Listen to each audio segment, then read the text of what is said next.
ఈరోజు మన చందమామ కథల్లో గెలిచిన ఓటమి అనే కథ విందాం. కథ వినే ముందు నాదొక చిన్న రిక్వెస్ట్. మీరు గనక మా ఛానల్ని మొదటిసారి చూస్తున్నట్లయితే ప్లీజ్ తప్పకుండా సబ్స్క్రైబ్ చేయండి. ఇక కథలోకి వద్దాం.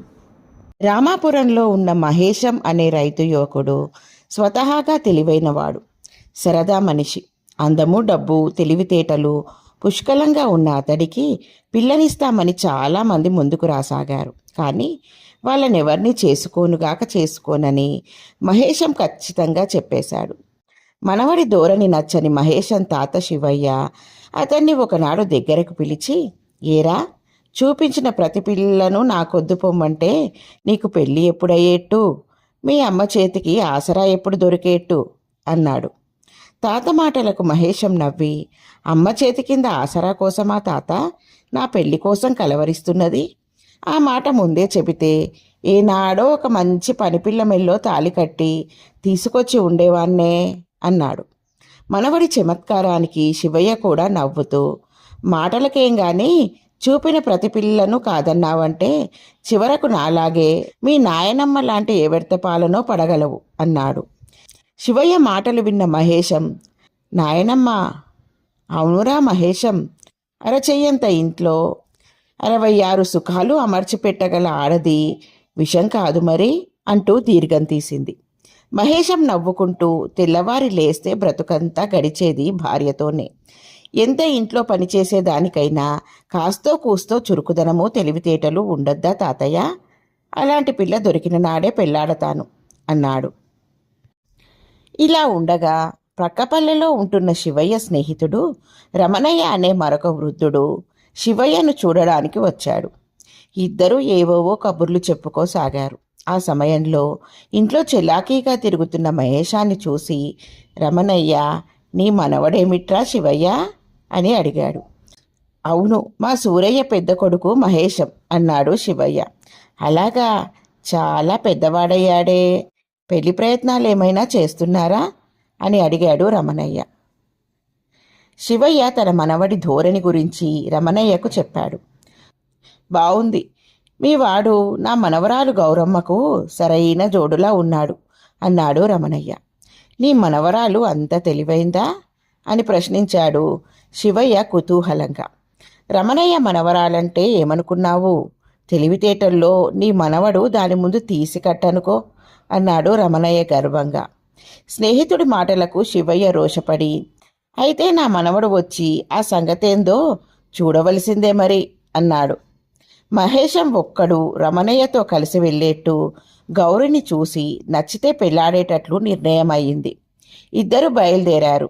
ఇంట్లో అడుగు పెడుతూనే రమణయ్య ఇంటిల్లిపాదిని కేకలు పెట్టి పిలిచి, మా శివయ్య బావ మనవడు అంటూ మహేశాన్ని అందరికీ పరిచయం చేశాడు.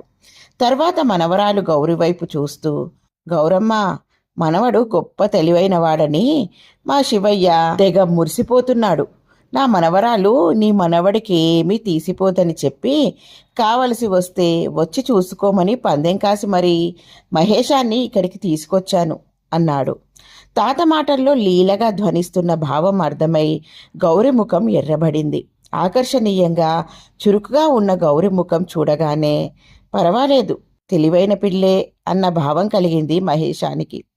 మహేశం గౌరి వైపు చూసి చిరునవ్వుతో, నాకు చాలా దాహంగా ఉందండి, తోడకుండా పెట్టకుండా మనిషికి అందని ఎత్తులో ఉండే తీయటి నీళ్లు మీ ఇంట్లో కాస్త ఇప్పిస్తారా అన్నాడు. గౌరి చిరునవ్వుతో తల ఊపి, క్షణంలో తెస్తాను. ఉన్నది ఉన్నట్టే తాగుతారా, మనిషి చేసుకున్న వాటిల్లో తాగుతారా అని మహేశాన్ని ప్రశ్నించింది. ఉన్నది ఉన్నట్టు తాగలేను, లోటాలో తెచ్చిపెట్టండి అన్నాడు మహేశం గడుసుపిల్లే అని అనుకుంటూ. 2 నిమిషాల్లో గౌరి లోటా నిండా కొబ్బరి నీళ్లు తీసుకుని వచ్చింది. అందరూ గౌరిని అడిగి లోటాలో ఏమున్నదో తెలుసుకుని ఆశ్చర్యపోయారు. ఇవా నువ్వు అడిగిన నీళ్లు అంటూ రమణయ్య మహేశాన్ని మెచ్చుకున్నాడు. మహేశం రమణయ్యతో, సగం చచ్చిన దానికోసం పూర్తిగా చచ్చేదాని వల్ల సుఖంగా బ్రతికే వాళ్ళెవ్వరో చెప్పమనండి మీ మనవరాల్ని అన్నాడు. అందుకు గౌరి నవ్వుతూ, అవన్నీ ఏమిటో చెబుతాను గాని ఆ సుఖంగా బ్రతికే వాళ్ళు మీ ఇంటికి ఎన్నాళ్ళకొకసారి వస్తారు అని ప్రశ్నించింది. వెంటనే మహేశం ముఖం వికారంగా పెట్టి, ఛీ, వాళ్ళు మా ఇంటికి అస్సలు రానేరారు అన్నాడు. రక్షించారు. ఇక వినండి. సగం చచ్చేది ఎర, దానికోసం వచ్చి పూర్తిగా చచ్చేది చేప. ఆ చచ్చిన చేపలను అమ్ముకుని సుఖంగా బ్రతికేవాళ్ళు బెస్తవాళ్ళు అని జవాబిచ్చింది గౌరి. రమణయ్య తన మనవరాలి తెలివితేటలకు ఆనందపడిపోతూ మహేశాన్ని, ఇక నీ పరీక్ష అయినట్టేనా అని అడిగాడు. మహేశం, ఇంకొక ప్రశ్న ఉన్నదండి అని గౌరితో, మొదటిదాన్ని సేవిస్తేనే బ్రతుకు గడిచేది, రెండవది లేకపోతే ఊళ్ళో కలి ఎవరింటికి రాడు, మూడవది నాలుగవది లేకపోతే బ్రతకలేం, ఎక్కువైతే ఒకదానికొకటి తోడై సర్వనాశనం చేస్తాయి, ఐదోది అనంతం. ఈ ఐదు ఏమిటో చెప్పండి చూద్దాం అన్నాడు. గౌరి కనిపించని చిరునవ్వుతో తల వంచుకొని తెలియదన్నట్లుగా తల అడ్డంగా ఊపింది. మహేశం విజయ గర్వంతో రమణయ్య కేసి చూస్తూ, నేను మా తాత గెలిచినట్టేనా, ఏది పందెం అన్నాడు. రమణయ్య ఏం సమాధానం చెప్పాలో తోచక తికమక పడ్డాడు. అది గమనించిన మహేశం, ఏమీ వద్దులేండి, మీ గౌరిని మా ఇంటికి కోడలిగా పంపించేయండి చాలు అన్నాడు. ఆ తర్వాత నెల తిరగకుండా గౌరికి మహేశానికి పెళ్లి జరిగిపోయింది. అత్తవారింటికి వచ్చాక ఒకరోజు గౌరి భర్తతో, మీకొక సంగతి చెప్పాలి అన్నది. ఏమిటో చెప్పు అన్నాడు మహేశం. పెళ్లికి ముందు నన్ను ప్రశ్నించారే అది అంటూ గౌరి చిన్నగా నవ్వి, మీరు ప్రశ్నించిన 5 పృథివ్య తేజో వాయురాకాశాలనే పంచమహాభూతాలు. మొదటిదైన పృథివీ అంటే భూమిని సేవించి పంటలు పండిస్తేనే బ్రతుకు, రెండవది నీరు, అది లేకపోతే ఊళ్ళో కలి అంటే చాకలి ఎవరింటికి రాడు, 3, 4 అగ్ని వాయువు, గాలి నిప్పు లేకపోతే బ్రతకలేం, ఎక్కువైతే ఒకదానికొకటి తోడై సర్వనాశనం చేస్తాయి, ఐదవదైన ఆకాశం అనంతం అన్నది గౌరి. మహేశం అంతా విని తెల్లబోయి చూస్తూ, సమాధానం తెలిసి పెళ్లికి ముందే ఎందుకు చెప్పలేదు అన్నాడు. అందుకు గౌరి, మీరు అడిగిన మొదటి 2 ప్రశ్నలకు నేను సరైన సమాధానాలు ఇవ్వగానే మీరు ఓడిపోతున్నట్లుగా ముఖం పెట్టారు. ఆఖరి అస్త్రంతోనైనా శత్రువును లొంగదీయాలన్నంత పట్టుదలగా ఆఖరి ప్రశ్న అడిగారు.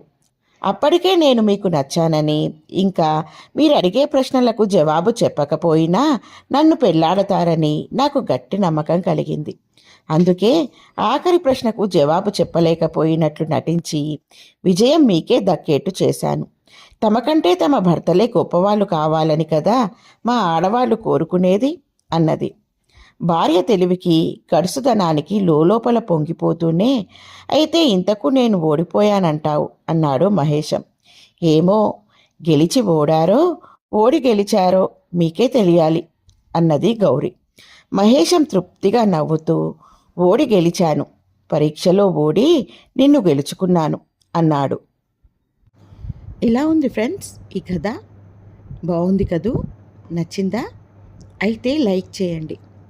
మీ బంధువులకు, స్నేహితులకు ఈ కథలను షేర్ చేయండి. మరిన్ని మంచి మంచి కథల కోసం మా ఛానల్ను తప్పకుండా సబ్స్క్రైబ్ చేయండి. మరొక మంచి కథతో మళ్ళీ కలుద్దాం. ఉంటాను మరి.